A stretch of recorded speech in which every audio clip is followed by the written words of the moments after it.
Here are the 5 reasons why I became Muslim. Number 1, Prophet Muhammad. It wasn't just a man, it was a movement. Here are the 5 reasons why I became Muslim. Number 1, Prophet Muhammad. It wasn't just a man, it was a movement. I studied his life. He was called Al-Amin, the trustworthy. Long before Prophet, he led with mercy, lived with humility, and stayed uncorrupted by power.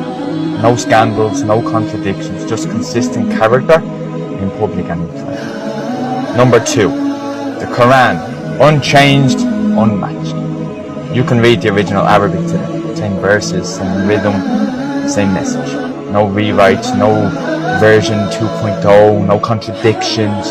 Just a book memorized by millions, filled with linguistic precision and patterns that still stump scholars today. Number 3, one creator. No confusion, no trinity, no divine drama, no celestial hierarchy. Just one God, eternal, unseen, and absolutely sovereign.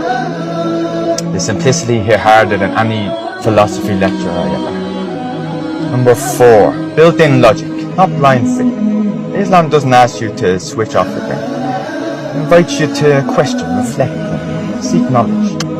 One creator, no partners, no intermediaries. Worship is direct and every ritual has purpose. Number 5, science.